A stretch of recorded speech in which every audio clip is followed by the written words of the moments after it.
What is up, you crazy motherfuckers? Let's, why?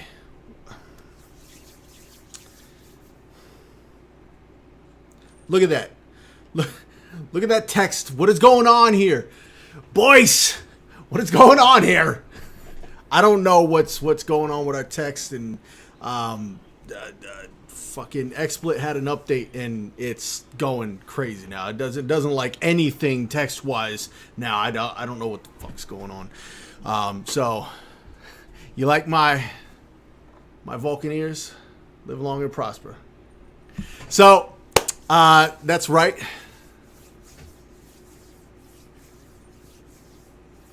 Yeah, all text got wrecked. You saw the text time for snaz and stuff. It's driving me nuts, man. I'm gonna maybe I'll have my guys build a freaking timer. I don't know. This is horrible. I think I'm just gonna disable that for now. So yeah, that's just getting disabled because it's just gonna distract the shit out of me, and I don't want that. I don't think anybody else wants that either. I think I get enough distractions. I don't need help. So welcome to Sacrament Podcast 39. It says 38. It shouldn't. That's what happens when you don't do this ahead of time. I am excited to announce that we have signed our contract with our world building team, and they are beginning to go to town. So we're making steps, moving in the right direction. Might not have the millions and millions of dollars required, but that's not going to keep us from finding a way to build this game. So let's all be happy for that. It is, for those of you curious, and I'll post about this on the website. It is a team that goes by the name of Hammerforge. I would provide a link, but I just closed down my Twitch feed, and if Steel has a link, go for it. They're redoing their website, so I don't know that they've got anything up there yet. So maybe I won't provide a link. Steel, don't provide a link. A part of the contract agreement is a service exchange agreement. You know, shit that used to happen before currency was the only way to buy things. The exchange was we perform a few services for them, and they perform this service for us, and everybody gets what they need out of it. So it's a glorious little thing I love, and I'm glad that we were in a position to be able to provide an exchange for service for things that they need. So, and yes, I'm keeping the ears on the entire podcast. Deal with it. My wife told me not to look left. She said it's bad. Like, I guess this one doesn't fit.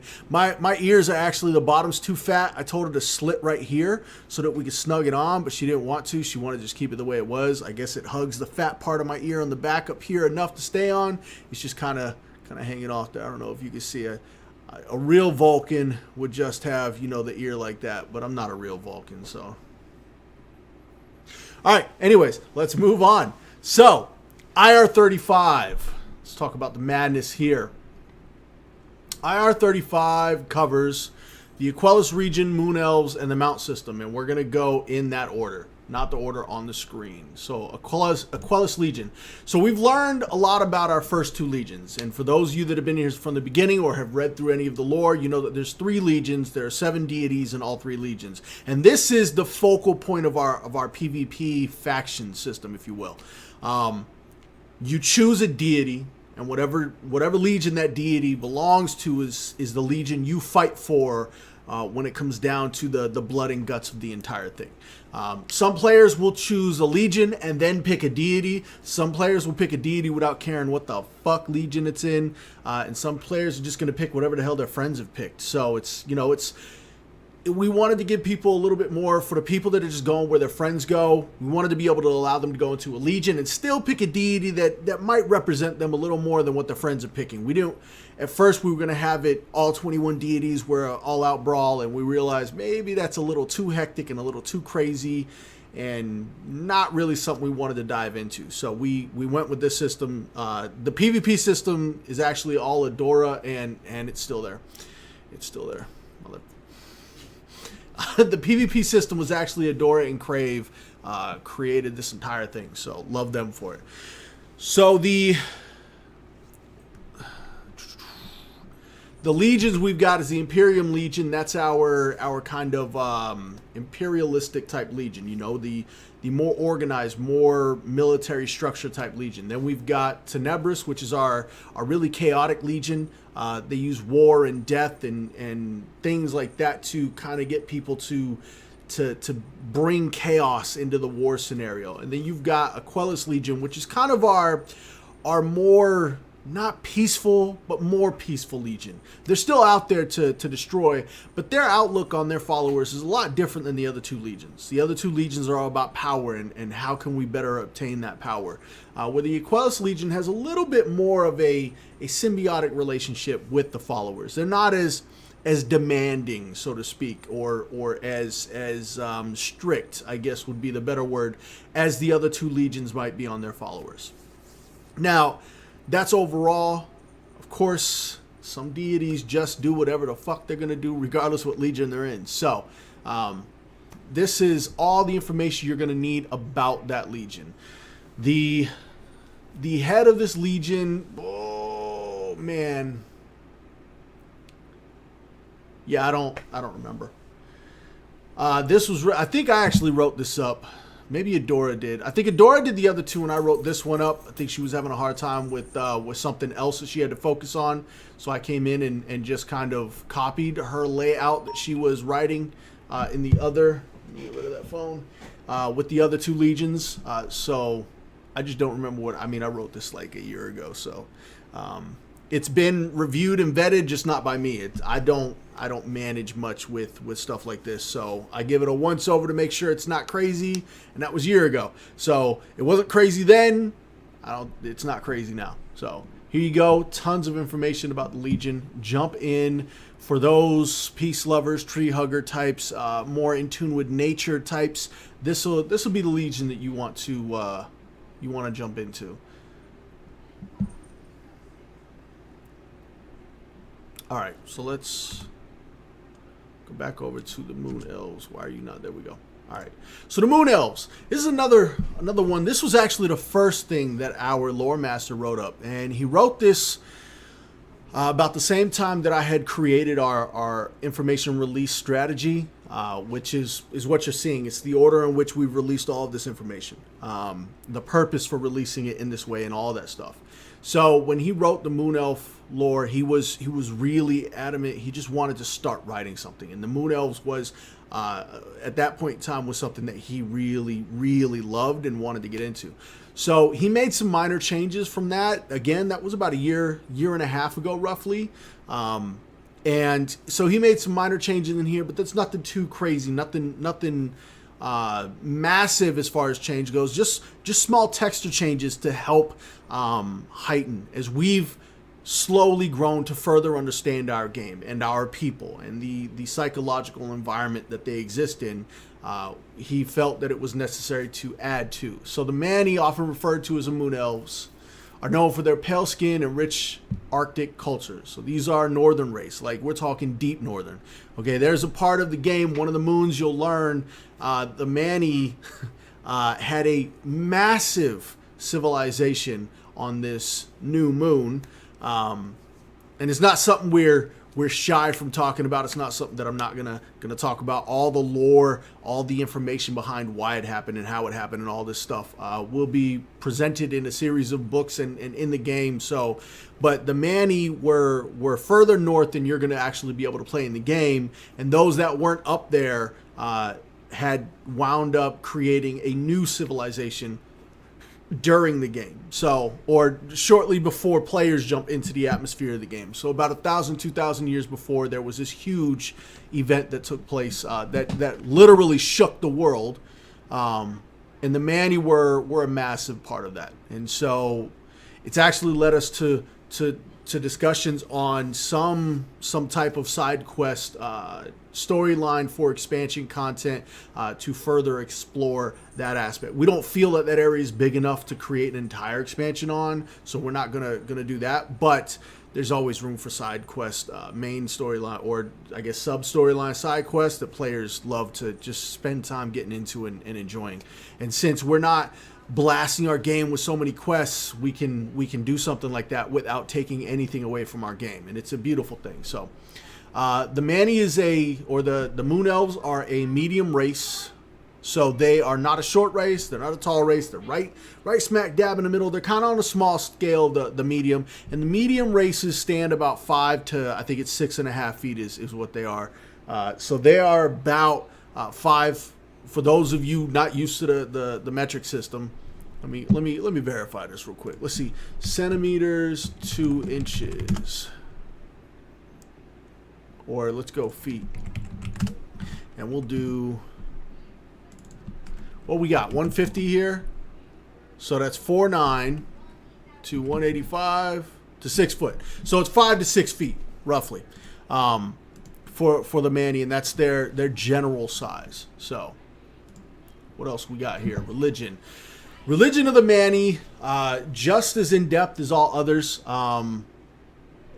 They worship one of the original deities, or one of the, what they call the Centauran, the original 7, or what they believe to be their creators. I'm glad that there's a pronunciation in here because I forgot how to pronounce it. Aljornasum, the god of night. Yeah, so. Moon Elves, quite literally Moon Elves. These are a massively nocturnal species, though they do a lot of work during the day because, I mean, in the society they live in, when you guys start playing a game, they have to. That's when the bulk of business happens. There's still a lot of things that happen at night, but a bulk of business happens during the daytime. So the Manny have had to jump into that type of trade system and evolve a little bit from what other species are doing. So traditional weapon of the Manny is a long sword made from the same strong crystal as the pyramids. You know what I just realized? I can't see any comments, so I need to have Twitch up so that I can now see comments. Because if I've got questions, I don't have my headphones on. Give me 1 second. I'm just going to pause the video. All right.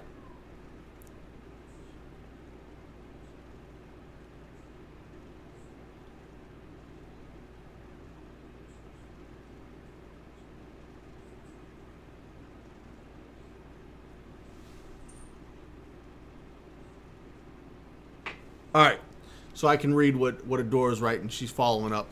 But since it's not popping up on here, people who come watch this on YouTube are not going to be. So back to Aequalis. Adora's saying Aequalis is ruled by a council, so there's no true head, which is a huge difference between the other ones because the other ones have an individual deity who, in the case of Imperium, they saw a potential to become more powerful than all the other deities, formed the Legion. That's how the first Legion was formed.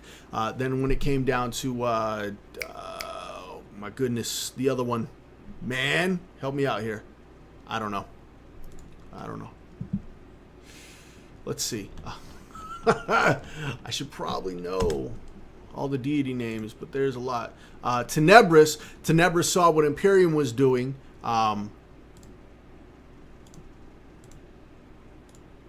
What are you doing? There we go. Geldir saw what the Imperium Legion was doing, created the Tenebris Legion because as a response to that, and Aequalis, the rest, they just didn't want to get swallowed up by that war, so they moved on to their own legion based around their morals and their viewpoint of everything that's going on, and that's how. Yes, and like she says, Idia, I don't know how to, Idia, how are we supposed to pronounce that? Has anybody come up with a way that we're supposed to pronounce that? I don't know, Adora will correct me. So, Idia, Y''TIA, she, the goddess of tranquility, is kind of looked at as the, kind of like the one that they look to for ultimate guidance, but she doesn't wish to rule. She does not rule them. They just kind of, all 7 as they're talking, if they ever come to one of those positions, they'll ask her opinion and in some cases, many cases, likely side with what she says because of her reasoning and the way she might explain something. So I don't anticipate too much hostility within the Legion itself.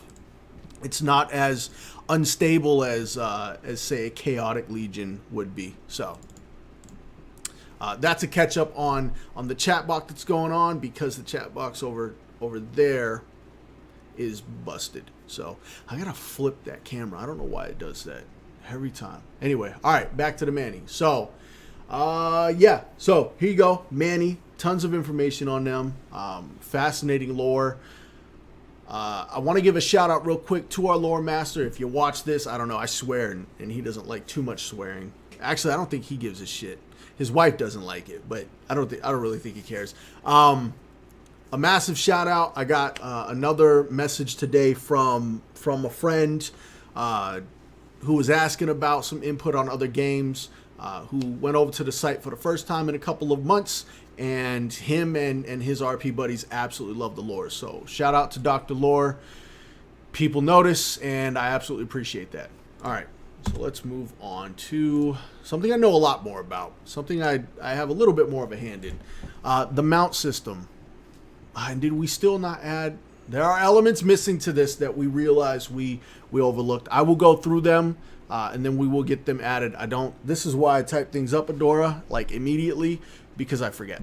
All right, so the overview of the mount system is pretty simple, okay? Our mount system, I think there's 1 or 2 games out there that use a similar style mount system. All mounts have their speed, okay? Their base speed. And their base speed is based on their group type and the type of terrain they're traveling across, okay?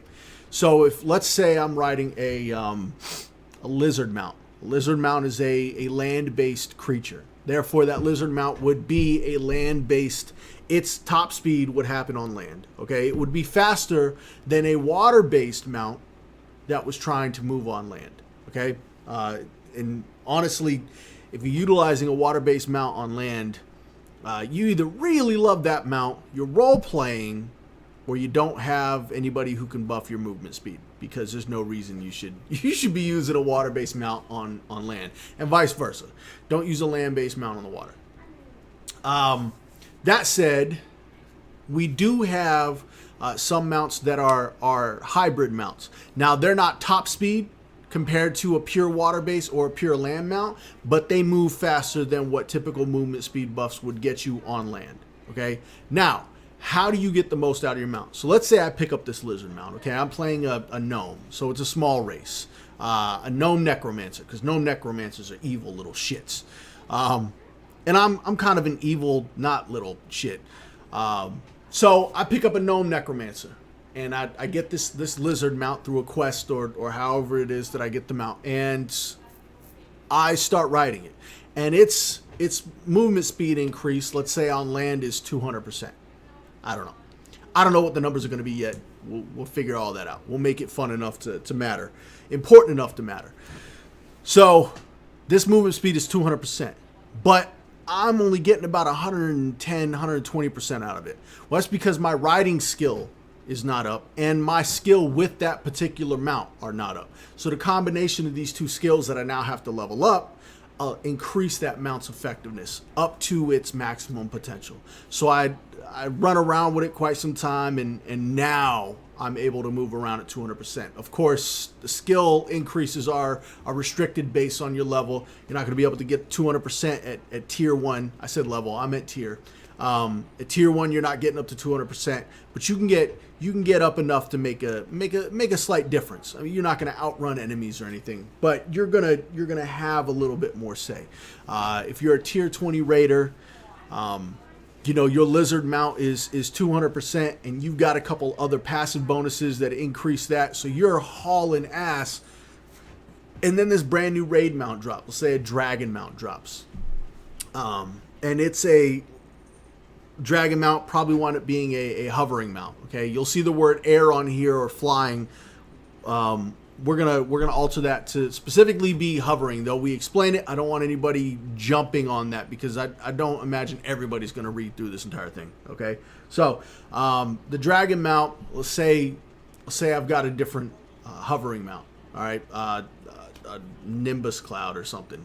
I don't know, what is that from? Nimbus Cloud. Is that Dragon Ball Z? I feel like it's Dragon Ball Z. So I've got a Nimbus Cloud, right? And I'm cruising around on my Nimbus Cloud at the max 200%.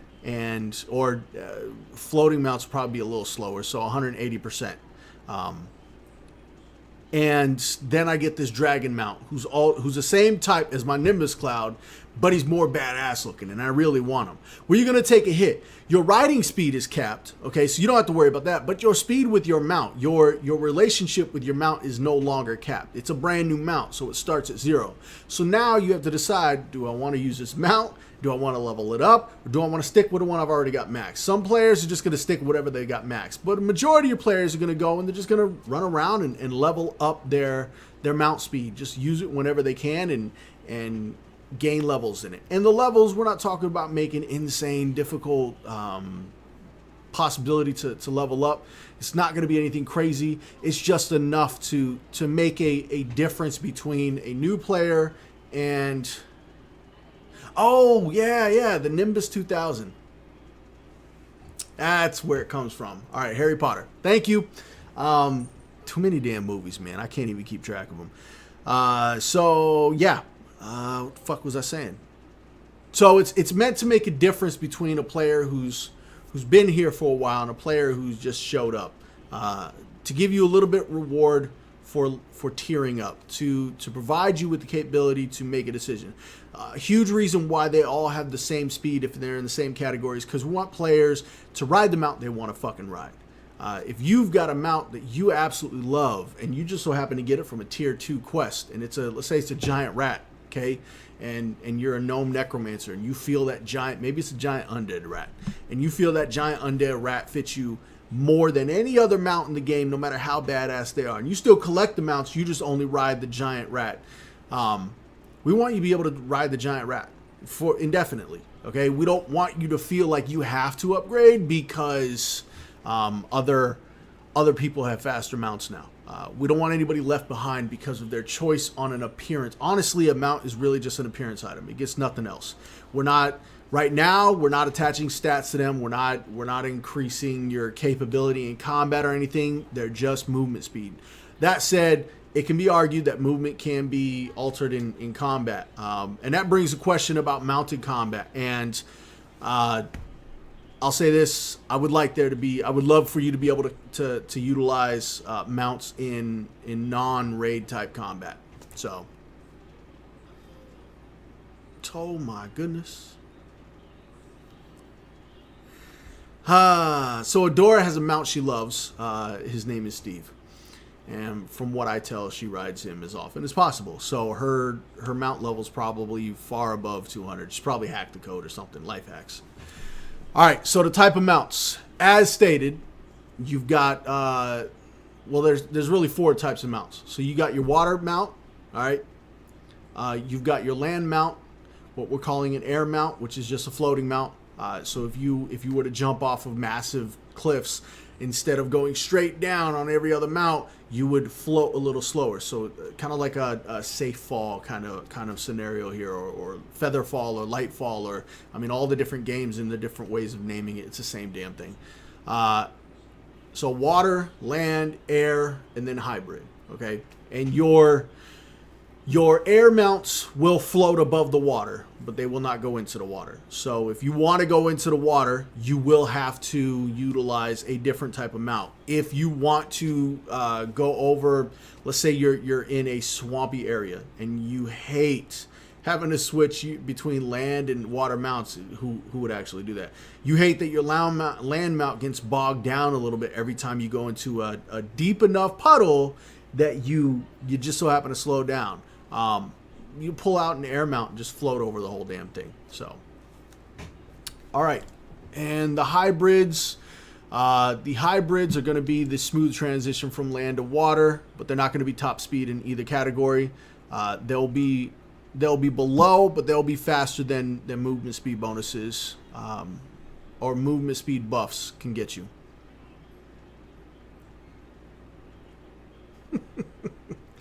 Golden Era says, now the song Pony is playing in my mind. Please don't get me singing Genuine. Movement speed. So I already covered this. Movement speed is based on type. Let's see, obtaining mounts. So obtaining mounts is fairly simple.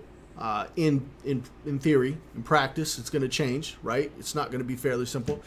Some mounts you obtain via quest. There are some mounts that are going to be cash shop. There are some mounts that are going to be drops. There are some mounts that are going to be crafted. And a lot of mounts are going to be a mix between two different elements. It'll be rare. We do have plans to have some of these mounts only come from one specific element. It'll be rare. It won't be very often, but we do have plans for. We've already got some. I don't know how many mounts we got listed out so far. I don't even know where that document is. Probably right here. Evolving files. Yep, mounts. So we've currently got. Holy crap! I'm not counting this. There's no way I'm counting this. Yeah, no. About 100 mounts so far. Now, the beauty in that is our mounts don't require too much different code. I mean, you're talking about we have to figure out the animation and the movement characteristics. Outside of that, all the rest of the code is applied. If it's a ground mount, it obtains the same code as all of the ground mounts. So our character modelers are going to be busy when we get them. All right, so other aspects that are missing from this. Stables, rental stables. Players who don't yet have a mount can rent stables. Those mounts are going to be isolated to that zone, though. And you can lose faction with that stable, okay? So if you're out in the world using a mount to get around and you decide you want to do a bunch of combat, but you get your butt whooped, and so that mount gets terrified and runs away, that mount will run back to the stable, obviously beaten and bruised, and you will get negative points on your faction with that stable. Better mounts are available if you build faction with a stable, and there are certain tasks you can do based on your class to build faction with a stable. It's not always going to be related to riding a mount or taking care of a mount or something. Some might be delivery tasks. Some might be to go and heal mounts if you're a cleric and they've got a whole bunch of beaten and battered mounts. Your task might be to go in and heal a certain amount of HP on the mounts or whatever. So we haven't decided what all the tasks are going to be. It'll be just as easy to do as we are doing with a lot of the quests we are going with, as far as making the actions you have to perform more class orientated instead of bland orientation, and everybody has to suffer through even if they're not a DPS type class. So stables, in zone, you can't lose faction. You can also gain faction. While riding those mounts, while you increase your skill, you will not increase your affinity with the mount from the stable. It's just not, there's no reason for that to exist. Another thing is on your property, you can have your own personal stable. We have not decided the complexity of the stable yet. There are a lot of questions that we have to ask. Are we going to be able to store all mounts in there? If so, how do we display all mounts? What if somebody has 200 freaking mounts? I don't know that somebody would have 200 mounts. Let's say worst case scenario, somebody has 200 mounts in a 5x5 stable or a 15x15 stable. There's no way they're all fitting. So do we only display 4 or 5 mounts and the rest are just kind of tucked in a storage area somewhere? Or how do we want to go about this? Another thing to mention is size limitations on mounts. If you're a small race, you can ride small mounts. You can even ride some medium-sized mounts, depending on... I don't think that's true. So a small race, small mounts. There are some mounts that come in multiple different sizes, and I think that's what I was thinking of. If you're a medium race, medium mounts, large race, large mounts. Could you imagine a treant trying to ride a rat? They'd crush that thing. At the same token, could you imagine a gnome trying to gain the attention of a mammoth? I mean, it would feel like a flea on its back. You're not commanding a freaking mammoth. You know what I'm saying? So there are size limitations to who can ride what mounts. If you're one of those people that are going to complain about not being able to ride a mount because of your class or your race selection, I would recommend picking another race. I'm just saying.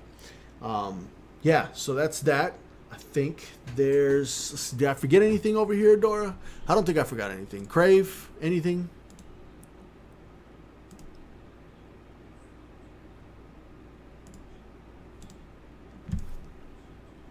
Adora asks, will you lose affinity with the mount itself if you get into a position where it gets scared and runs off? So your mount, I don't know. It's a great question. We haven't talked about that. I don't know why she's asking that motherfucking question. Just no, we ain't fucking talked about it. I don't know. That's a great question. That provides some gameplay decisions that players would have to make going into. I guess at that point we can make raid fights overall just completely open to mounts. All combat open to mounts, and then if you choose to take a mount to a raid and wipe like crazy and you lose, ignore her. While you lose that affinity level with your mount and it kind of slows down, are you really going to take a mount to the raid, or are you going to rely on your speed bonus buffs? So it's a great question, and I think because of that question we might aim towards people being able to ignore her all the time, use mounts in combat as well. I mean, we don't have notice me senpai. You forgot a comma, and who the hell senpai? Definitely ain't me. Crave, notice her. Witness her. I'm sorry. I really like that movie, man. All right, so that's that. And that is everything on that side of the house, I'm pretty sure. You got questions about the mount system, Moon Elves. Sorry about that. Or the Aequalis Legion, please hit me up. What do we got next? Okay. So, for those of you who come only for this or listen to YouTube only for this, I would like to talk about something that I'm more and more realizing is a real big issue, okay? And that is this whole social justice thing. Now, I want to put a few things in here real quick, all right? First off, I'm talking specifically right now social justice on our side, on the gamer side, on the industry itself, okay? Our industry's economy, as it pertains to us as players, quite versus them as developers, okay? And I guess I'm us and them now, which is kind of strange. I never really considered that. Anyway, so social justice on the gamer side, the bigger picture. And what I don't mean social justice in, there's too much tits and ass in this game, my kids see this. Seriously, if you're gonna bitch about that kind of shit in a video game, go suck a fucking dick. You can choke. I don't really give a shit. It's bullshit. That's not social justice. I hate when people call those people social justice warriors. What fucking justice are you providing? You think that kid doesn't go to YouTube and see this shit, or check out porn sites, or use your incognito tab? Are you really that fucking stupid? You let your kid into a game with a bunch of tits and ass, and because you just saw it at a glance, or happened to see somebody else playing it, you didn't pay attention to the shit on your own. So let's not pretend like you was a responsible enough parent to notice this firsthand. This shit happened afterwards. You notice this after some shit happens. So you're not a social justice warrior. You're a I failed and I'm gonna blame it on somebody else warrior. So I'm not talking about that kind of social justice, because I don't think that's SJ at all. Fuck them. What I'm talking about in this avenue, in our industry, in our economy, is the fact that gamers pay a lot of money for entertainment, and 9 times out of 10 don't get their money's worth of entertainment.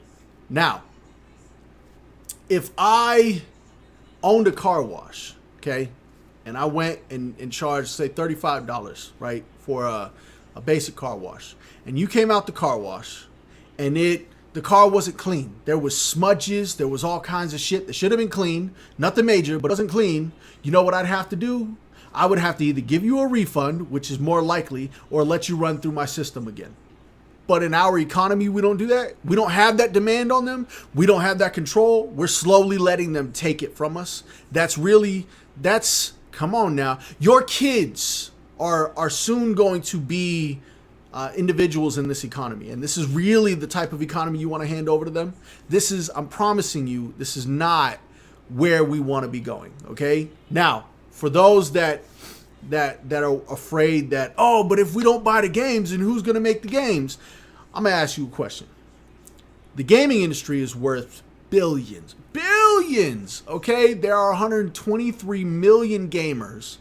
In a single country, $63 billion of revenue come from gamers alone. That's one country. That's not the globe. Okay? This is a couple $100 billion industry.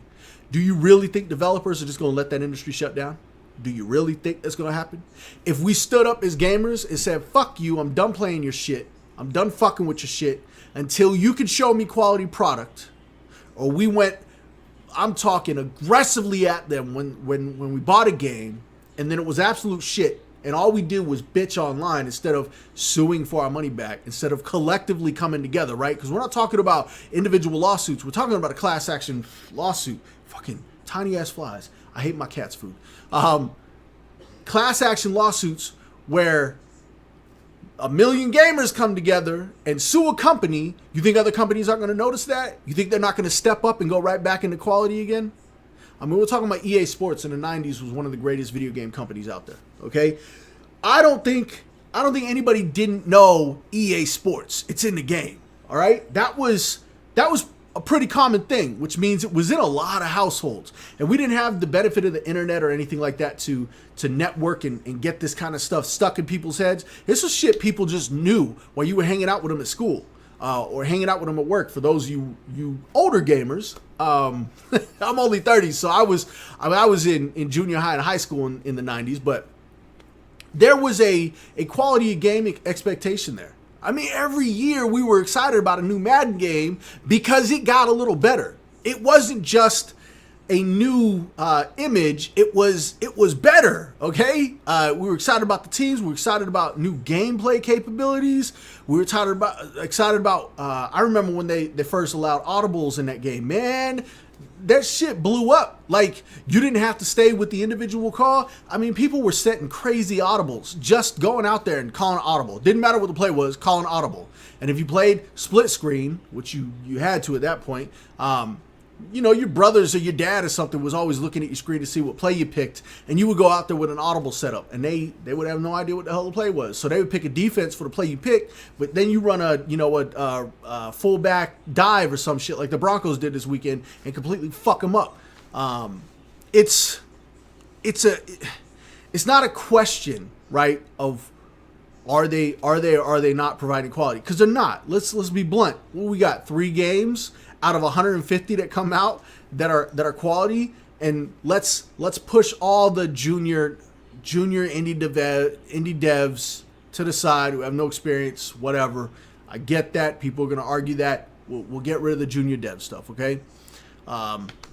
Let's talk about the big studios, man. We're talking about big studios, big time developers with billions of revenue coming in every year on their own, man. Okay, WoW, Blizzard, Activision. You're talking about a lot of money coming into these studios. All right, WoW just released a new expansion, and I've got video footage. You're telling me that they can't alter their server technology? They can't switch to new server tech anymore? Because they did it once already.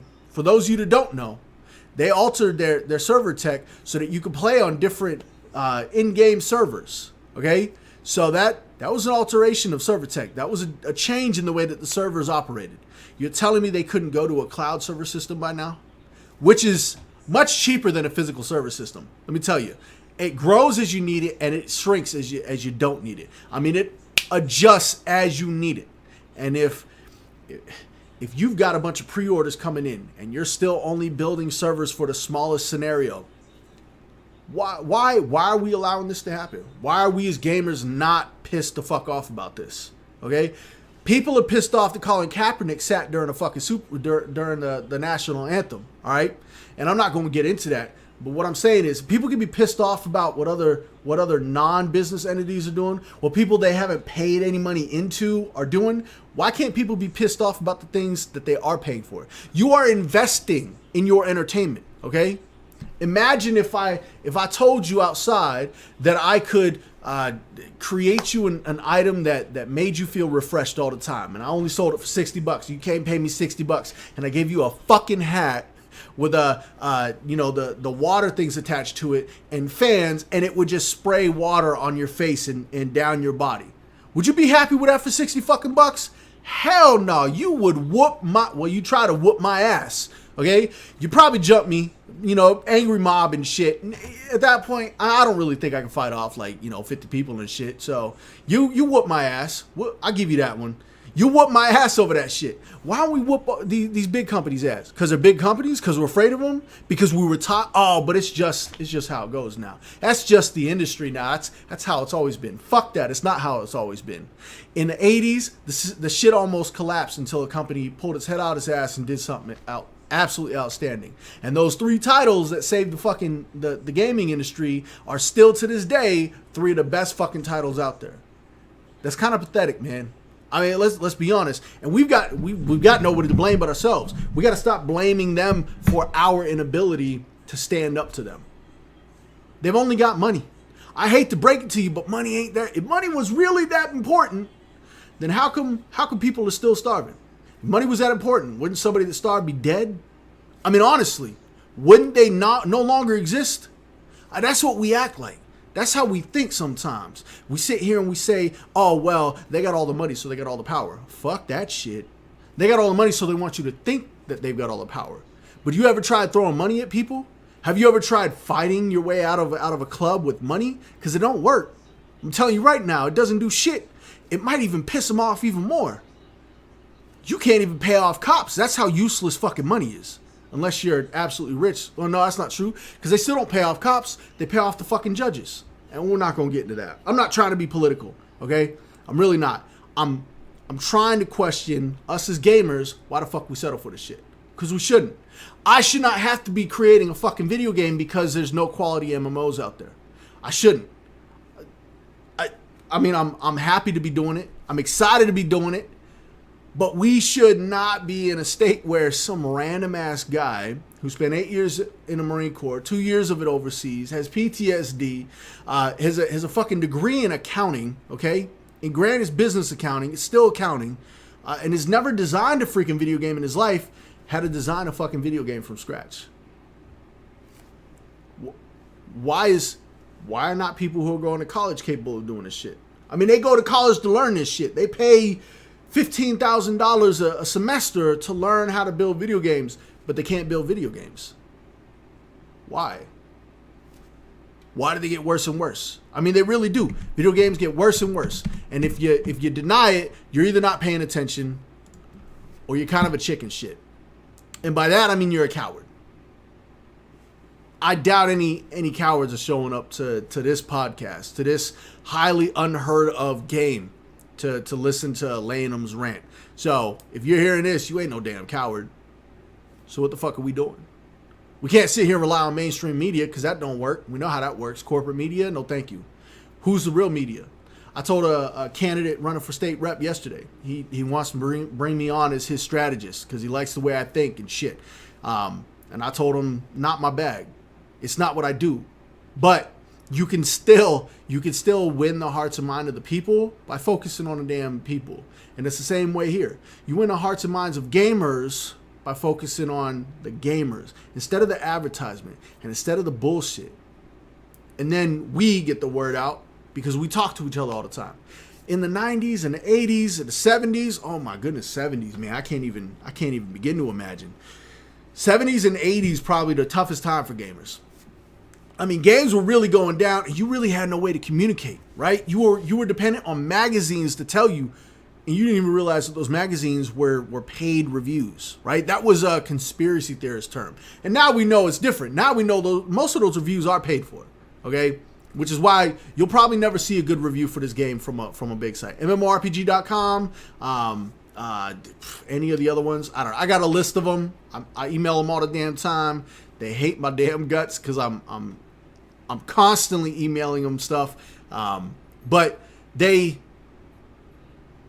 yeah, Golden Era, you know those books are accounting books, right? Like we ain't even on a point of school right now. The books, Golden Era says they're all learning from the same school. Yeah, the problem is, or the same books. The problem is those books are accounting books. We can create a cheap version of this game by changing some code and reselling it for full box price. Or my favorite, man, this is my fucking favorite. Why the fuck did we settle for this shit? We should be in a motherfucking fit about this shit. I'm telling you, we should be shutting down everything over this shit. And if you don't think we got the numbers, you out your fucking mind, okay? Games that get released and then require full price DLCs in order to be a full game. You serious? So 3 DLCs, all at $50 to $60 a piece, okay? Sometimes they go to 50, so it's not full price, all right? But the base game was $60. But I had to wait for the DLCs to get the rest of the story. And then I had to wait for the second DLC to fix shit that was wrong with the original game, the first DLC, and add more to it. And then the third game. And I paid $150 plus the $60 for the base. I paid $210 for a fucking video game. What? Why the fuck this is why I don't buy any of Fallout's expansions. Any of the fuck you, Bethesda. Seriously. Bethesda's starting to piss me the fuck off. I don't care what the fuck it's sold as. Some bullshit that it wants to be. Fallout 4, great game. Alright? Love the game. It was not a complete game. It had a shitload of bugs, first off. Like, I got quests I can't even complete. But the items that they release in DLCs, that should be a part of the game, man. Like, the map is huge, sure, but it's all repeated events. There's nothing new to it. You have one main storyline that takes 10 hours, tops 10 hours to complete. 10 hours to complete? Are you kidding me? That's not a game. That's a fucking tutorial. How in the fuck are we still into this shit? It's just, what are we going to do about it? And that's not a rhetorical question. That's not a, what can we do about it? That's a legit motherfucking question. The fuck are we going to do about it? What do you want to do about it? There's a lot of things we can do about it. I can lay out a whole bunch of strategies right now that the gamers can do about it. But how are you going to reach other gamers to get them in on it?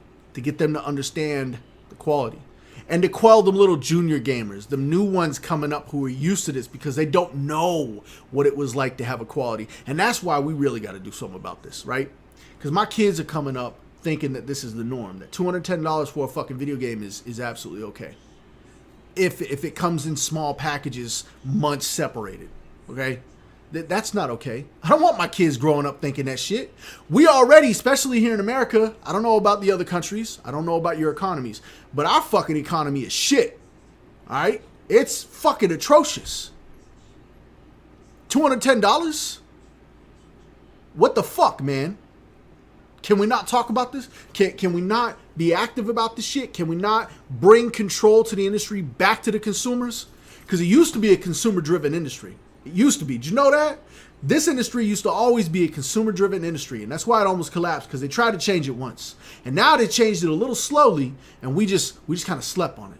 And now it's a developer-driven industry. It's the only reason Sacrament's going to exist, because we're trying our hardest to do what we can to bring back the consumer-driven industry. But one game's not going to be enough. One group of people's not going to be enough. It's going to take millions and millions and millions of people. So how the fuck we do that? How do we get on that? We are the network, man. That sounds weird. It sounds like some Borg shit. But we are. We talk to each other on a massive level about everything. Yeah, we fight a lot.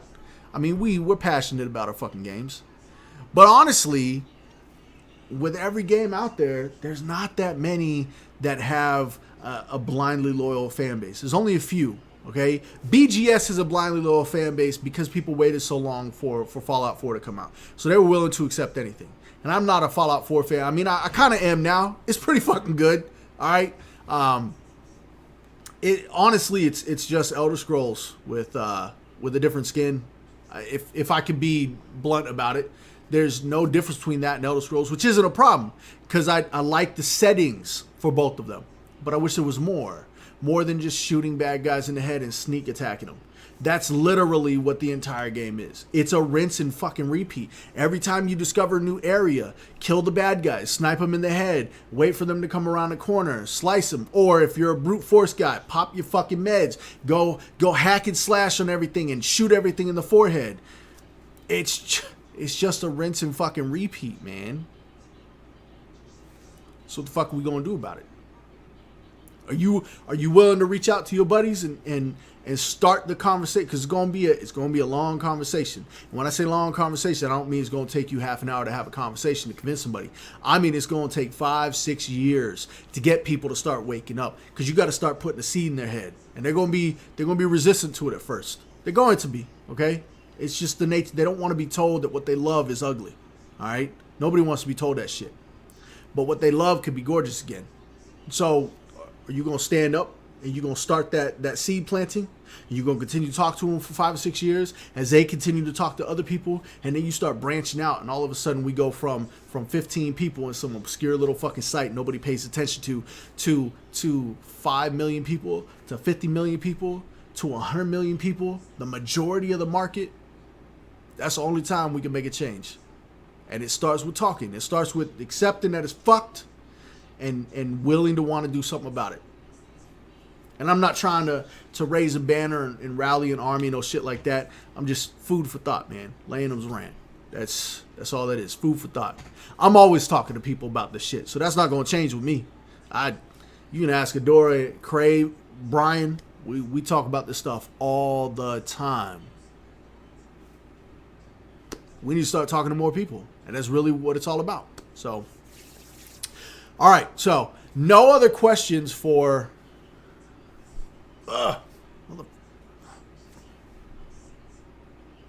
Oh, I didn't real. Adora put a disclaimer. The comments and viewpoints presented here in Lanham's rants, trademark, TM, do not necessarily reflect those of Ferocity Unbound Core Studios, LLC, ... but probably do.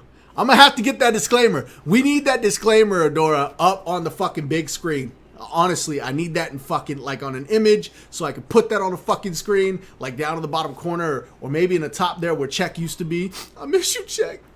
God damn it. I'm good. Yeah. All right. So that's it. That's all we've got. Again, if you got questions, jump on them questions. Jump over to the forums and kick some ass. We got a lot of good things constantly happening, constantly coming down the pipe. For those of you that missed it at the beginning, we do have a signed contract to get our world built. Like I told you guys from the beginning, it doesn't matter if we get crowdfunded. I don't give a fuck. We will find a way, okay? And that way does include finding investors who are not interested in changing our game, but believe in the product. It's going to take time, and we recognize that. We fully understand that. And that's what this step is all about. This step was about building a world space so that we could start planting our characters and some NPCs and build a real combat build and be able to show not just you guys, but investors, hey, this shit is for real. We're fucking doing this with or without you. Jump on board while you can and get some of it. Because I know all they really care about is the money. So if we could show them that we know what the fuck we're talking about, they'll jump on. So I'm not too worried about it. But all right, so again, programmers, creature modelers, 2D concept artists. I had 3 people apply. 2 of them I was a month late. 1 of them I was a week late responding to. I still haven't got a response back. So if you're listening to this, you're one of those people, check your email. I did send you a response. Check your spam folders. If you're using the volunteer form, be sure to check your spam folders. I don't check it every week. I check it pretty much right after I get off here. I highlight the video and then go check that. So 2D concept artists, we would love to have more. Creature modelers, creature animators. I know there's 2 different things. Don't get on me. I know some of you are great at doing both. If you're great at doing both, even better. And then programmers, C++ type. Jump on that form and help out. That said, if you got any skills, man, accounting skills, fucking marketing skills, social interaction skills, shit, if you're good with logistics, I don't give a shit. Jump on board, hit up the volunteer form down below and let us know what you're capable of and how much time you can dedicate, a week and help us out a little bit. Patreon page is still rolling. Facebook and Twitter links are down there. Like our Facebook, follow us on Twitter. Sacrament Reddit page, again, still not touching it. That's what I need that social media individual for, so they can manage that. Website link is down there. Forum links are down there. Now that I have that signed, I'm going to be releasing a newsletter this week. So if you're not signed up for the newsletter, please sign up for the newsletter. It's up to you. It's not massive. I would love to be able to get information out to people that way. It would be a really quick method of going about it. And we've got about a 70% rate of people opening those emails and checking them out. So it seems to be pretty functional. It's pretty good. And then the Sacrament Roundup, in case you missed it last Friday, there was a Sacrament Roundup, and don't miss next Friday's Sacrament Roundup. Again, if you got questions about anything, head over to our forums and ask away. Honestly, we don't give a fuck what the question is. You can't ask us something we're going to be afraid to answer. So just, if I get a little snarky with you, understand that you're reading it snarky. I'm not trying to be snarky. You'll know when I'm being snarky. I'll cuss you the fuck out like crazy. All right? Just straight up. I make it known when when I want you to know that I'm fucking pissed off. I make it very clear. Outside of that, I always sound pissed off to most people because they're not used to Marines. I can't help that. So, live long and prosper.